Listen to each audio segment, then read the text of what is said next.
தோழர் அனைவருக்கும் எமது தமிழர் கழகத்தின் சார்பில் வணக்கங்களை தெரிவித்துக் கொள்கிறேன். அரங்கு நிறைந்த கூட்டமாக இருக்கின்ற இந்த கூட்டத்தில் அனைவரும் கலந்து கொள்ள வேண்டும் என்று தோழர் திரும்ப திரும்ப சொல்கிறாரே என்று வருத்தப்பட்டேன். நம்முடைய இதற்குள் பேசிய அனைவரும் இன்னொரு கருத்தையும் சொன்னார்கள். நாம் எண்ணிக்கையை அதிகப்படுத்தத்தான் நம்முடைய வெற்றி கிட்டும் என்பது. நான் இதிலிருந்து வேறுபடுகிறேன். எண்ணிக்கை அல்ல தீர்மானிப்பது, எண்ணத்தின் வலிமையே தீர்மானிப்பது. எண்ணிய எண்ணியாங்கு எய்துவ எண்ணியார் திண்ணியர் ஆகப் பெறின். எண்ணிக்கை அதிகமாகும் போது என்ன ஆகும் தெரியுங்களா? அதுல ஏற்படுகிற ஒரே உண்மை என்னன்னா, துன்பம் எல்லோருக்கும் சமமாக பகிரப்படும். அப்போ துன்பத்தினுடைய அளவு குறைவாகும். எண்ணிக்கை குறைவா இருக்கும்போது அந்த துன்ப சுமை அனைத்தும் அந்த போராட்டத்தில் வலிமையாக ஈடுபடுகின்ற ஒரு சிலர் மீது மட்டுமே அழுத்தும். அவர்கள் தியாகிகள் ஆவார்கள். ஆனால் போராட்டத்தினுடைய தேவை தியாகிகளை உருவாக்குவதல்ல, வெற்றியை அடைவது. அதற்கு எண்ணிக்கை தேவை. நீங்கள் எண்ணிக்கை அளவிலும் உங்களுடைய எண்ணத்தை தெரிவித்திருக்கிறீர்கள். தேர்தலை புறக்கணித்திருக்கிறீர்கள்.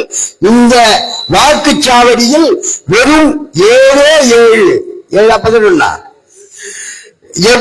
வாக்குகள் மட்டுமே பதிவாகின.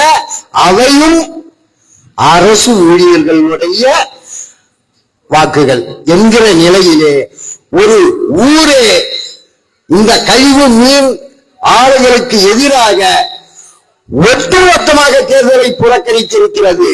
இது இந்த ஊரினுடைய எண்ணத்தினுடைய வலிமை. இதை கண்ட பிறகும் கூட வாக்கு பொறுக்குகின்றவர்கள் இந்த மக்களின் மேல் அக்கறை கொண்டு வரவில்லை என்றால் அவர்களுக்கு இந்த வாக்குகளினுடைய ஈட்டத்தை விட மிகப்பெரிய ஈட்டம் கிடைத்திருக்கிறது என்பதுதான் உண்மை. அவங்களுக்கு பெரிய லாபம் கிடைச்சிருச்சு. இனிமே தொடர்ந்து கிடைக்கும். இந்த ஆலை முதலாளிகள் அவர்களுக்கு அள்ளி கொடுப்பார்கள் என்று அவர்கள் நினைத்துக் கொண்டிருக்கிறார்கள்.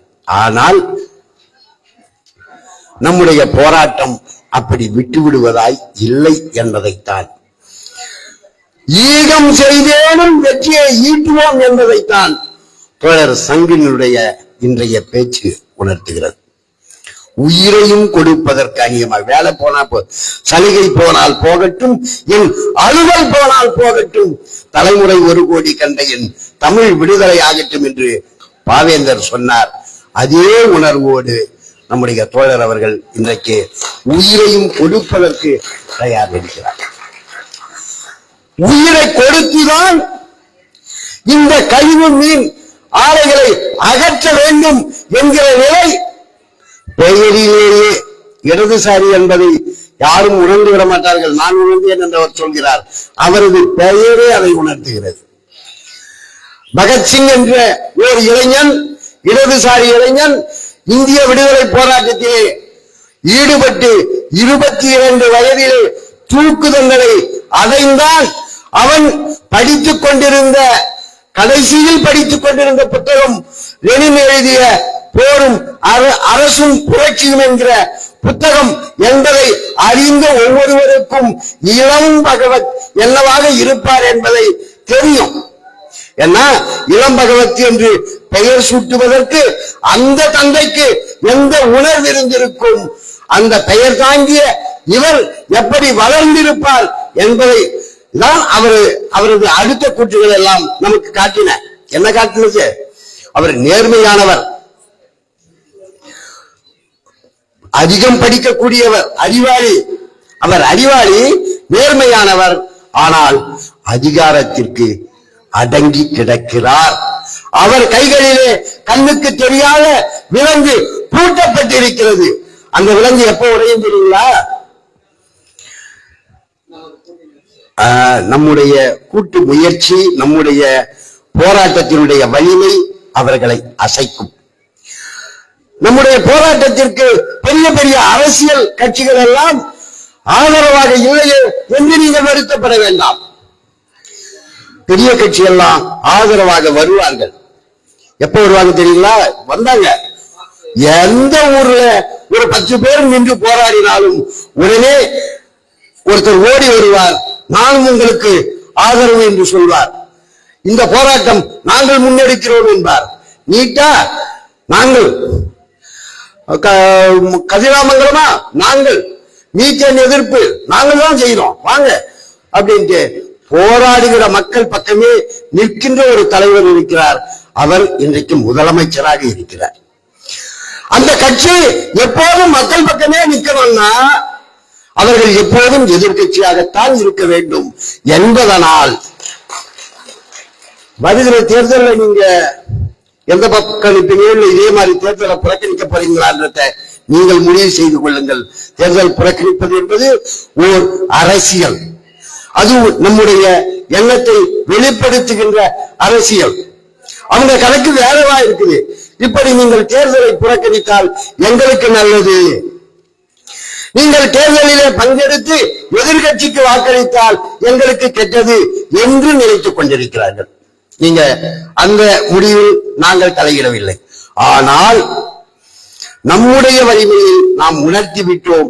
நம்முடைய போராட்டத்தினுடைய வலிமையை இனி உணர்த்தப் போகிறோம் என்பதுதான் முக்கியம்.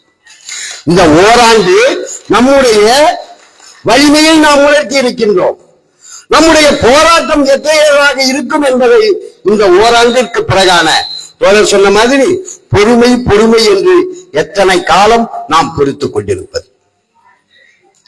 1000 ஆண்டுகள் ஆகட்டுமே நம் பொறுமையின் பொருள் மட்டும் விளங்கட்டுமே என்று பாடுவது நம்ம அப்படியே அடக்கி போடுறதுதான். பொறுமை என்பது ஒரு அளவிற்குத்தான். நாம போராட்டத்தினுடைய வலிமையை கூட்டுறதுன்னா இந்த ஊர் மக்களுடைய எண்ணிக்கை விட அதிகமா கூட்டிட முடியுமா?